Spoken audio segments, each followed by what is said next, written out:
Sometimes life delivers the truth when you're least prepared for it, and that truth strikes harder when it arrives wrapped in a calm voice over the phone. That was exactly my experience. I had just entered my Seoul hotel room, the city lights still shimmering beneath the evening sky, when my mother-in-law's sharp tone cut through the air like an icy knife. I was drained from the 14-hour flight, my body aching from jet lag. Yet the moment her words left her lips, I was instantly awake. "A beauty depends on youth," she declared, as if pronouncing some grand universal law, as if she wasn't speaking about my life's work. Her voice crackled through the receiver in that smug, silk-lined way she always used when she felt in control.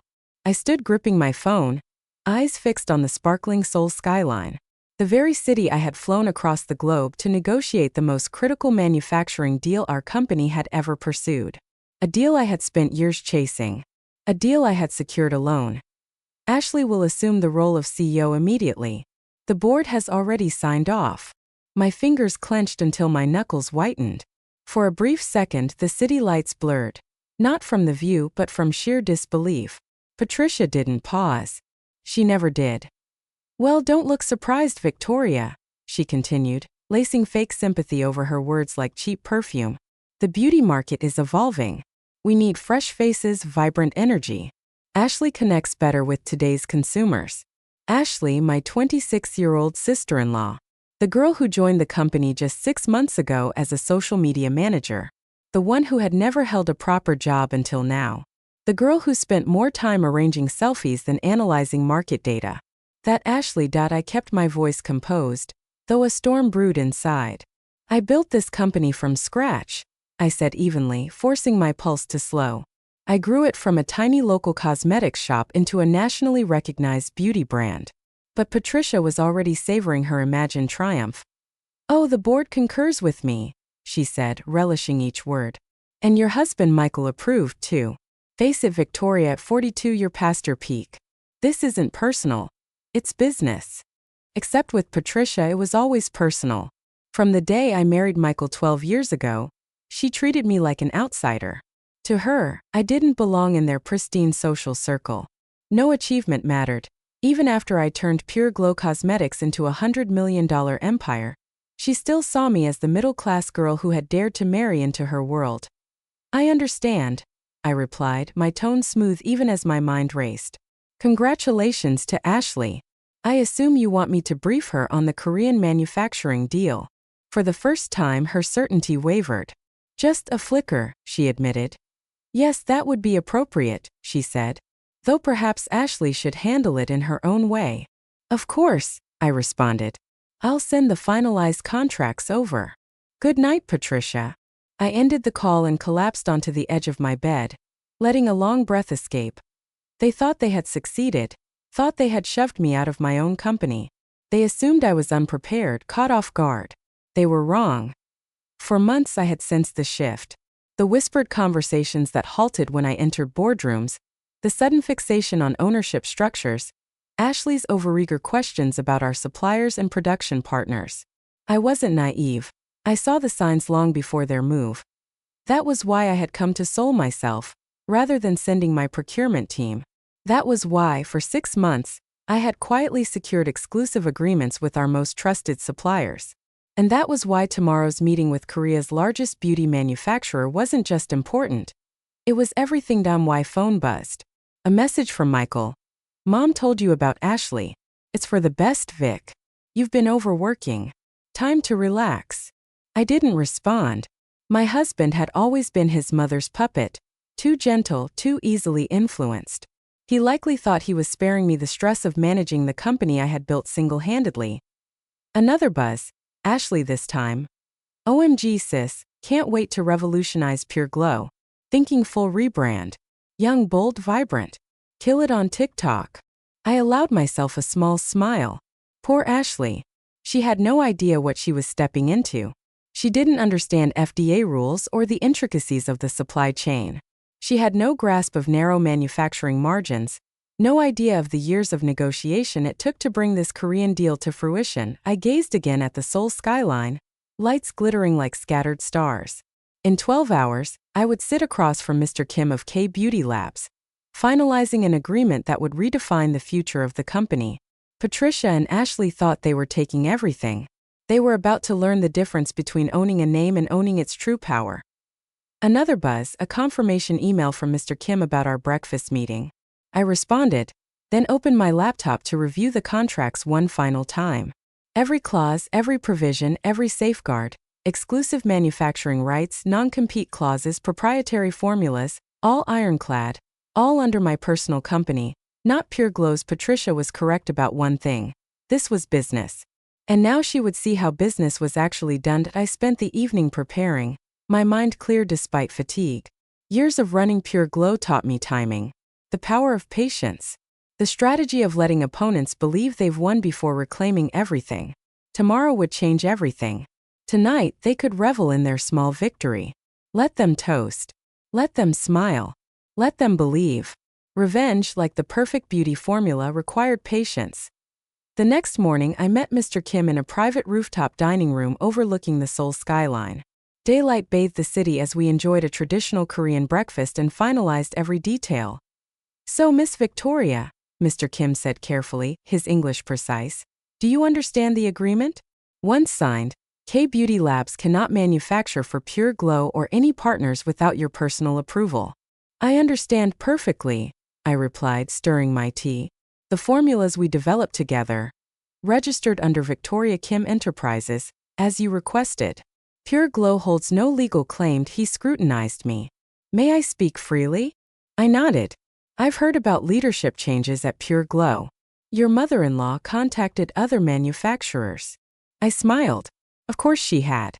Patricia always believed she was smarter than everyone. "And what did you tell her?" he asked. "That her schedule is fully booked." He returned my smile warmly. "Loyalty matters, Miss Victoria. You built this. We work with you." 2 hours later, I left with signed contracts and a clear path ahead. My phone showed 17 missed calls, 3 from Michael, 10 from Patricia, 4 from Ashley. I ignored them all and called my lawyer. "Everything signed," I told her. Phase 2 begins. Back in my hotel room, I checked the group chat. Chaos. Ashley: "OMG, why isn't K-Beauty replying? We need confirmation for the new line." Patricia: "Victoria, call me now. This is urgent." Michael: "Honey, Mom's upset." What happened? Before I could type a reply, Patricia called again. This time I answered. "What have you done?" she shrieked. "K-Beauty won't return our calls. Every other manufacturer in Korea says they're fully booked. The product launches in 8 weeks. How unfortunate," I replied evenly. "It seems Ashley has a challenge ahead, but with her fresh ideas and youthful energy, I'm sure she'll manage it. This isn't a game, Victoria. Pure Glow has obligations, contracts, retailers." "I haven't done anything, Patricia," I said calmly. "I'm merely stepping back, just like you suggested, letting the next generation take over. Isn't that what's best for the company?" Silence. Long, heavy, calculating. Then her voice returned, colder, thinner. "What do you want?" "Nothing. I'm too old for the beauty industry, remember? Now, if you'll excuse me, I have a flight to catch." I hung up, forwarded the contracts to my lawyer, ordered room service, and let the real show begin. Over the next week, Pure Glow fell apart faster than I expected.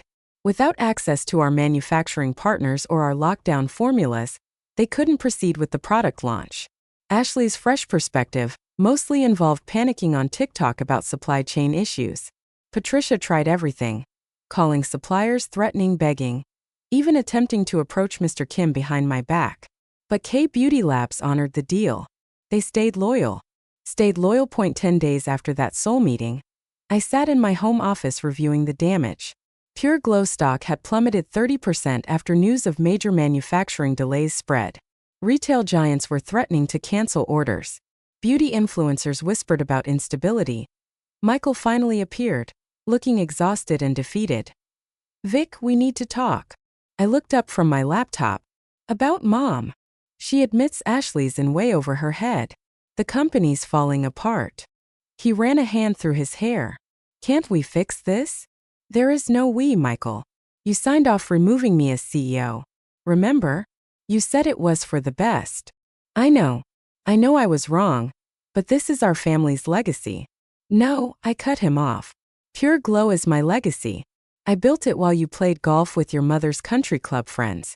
I worked 80-hour weeks while Ashley posted selfies online. I earned every bit of success that company has seen. What do you want? He asked, echoing his mother's words from a week ago. I turned my laptop toward him, showing the contract. I've secured full control, Michael. Ashley has stepped down from the board. You sign over your shares to me. No interference. No. Family drama. Mom will never agree to that. Then I'll launch my new line with K Beauty Labs next month. Pure Glow can try competing with whatever manufacturer they can find, if they can find one. Michael stared for a long moment. When did you become so ruthless? I thought about Patricia's snide remarks over the years, the constant undermining, the final betrayal of giving my company to Ashley. I learned from the best. The final showdown happened at Pure Glow's headquarters 3 days later. Patricia had called an emergency board meeting, presumably to salvage what remained of her power. I arrived early, dressed in my sharpest suit, armed with contracts and confidence. The boardroom fell silent as I entered. Ashley sat in my old seat, looking small and frightened, her usual social media bravado gone. Patriarchs nowhere to be seen. Patricia stood at the head of the table, her perfect makeup unable to mask the stress of the past 2 weeks. Victoria, she said stiffly, we've prepared a reasonable offer to resolve this situation. I took a seat, smoothing my skirt. I'm listening. You'll be reinstated as co-CEO alongside Ashley. Equal power sharing. The board has approved it. She slid a document across the table. We can put this unfortunate misunderstanding behind us. I didn't glance at the papers. No, don't be difficult, Patricia snapped, her composed facade cracking. This is more than fair. Ashley brings youth, vitality, social media expertise. Ashley brings nothing, I interrupted, my voice cold. She doesn't know our suppliers, our manufacturing processes, or our retail partnerships. She doesn't understand FDA compliance or international trade regulations. She can't even pronounce the active ingredients in our products. Ashley flinched. Patricia's face turned red. How dare you, she hissed. How dare you try to steal my company, my life's work, and hand it to someone who thinks 1 million TikTok followers qualifies her to run a multinational corporation. I pulled out my folder and placed 3 documents on the table. Option 1. You both resign from the board, transfer all shares to me, and walk away. Option 2. I launch my new brand next month with K Beauty Labs, full backing, using our most popular formulations. Option 3. I sue for breach of fiduciary duty, fraud, and corporate espionage. My lawyer has an airtight paper trail proving how you access confidential company information. The boardroom erupted. Members whispered among themselves. Ashley started crying. Patricia looked like she'd been slapped. You wouldn't dare, she hissed. We're family. I laughed. Family doesn't steal from each other. Family doesn't conspire, scheme, and backstab. I was just the ambitious nobody who married your son and built the company you always wanted to control. Michael, silent until now, stood. It's over. Mom signed the papers, but you can't be serious. She's destroying everything, he protested. Vic's right.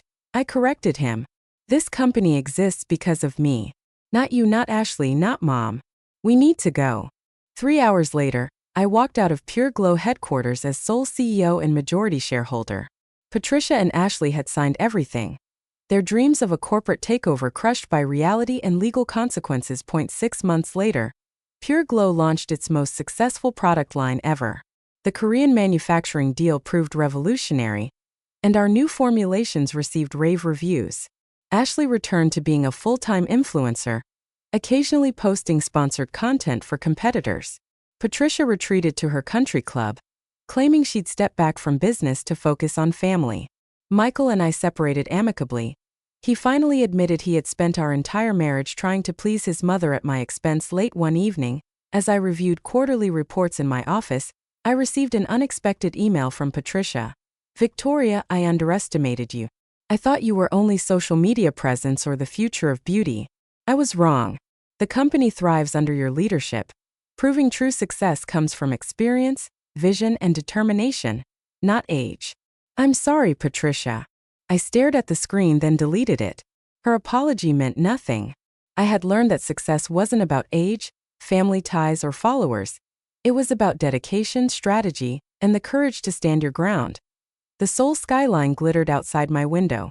I smiled, remembering Patricia's words. Beauty is about youth. She was wrong. Beauty, like success, is about power, and I had proven it.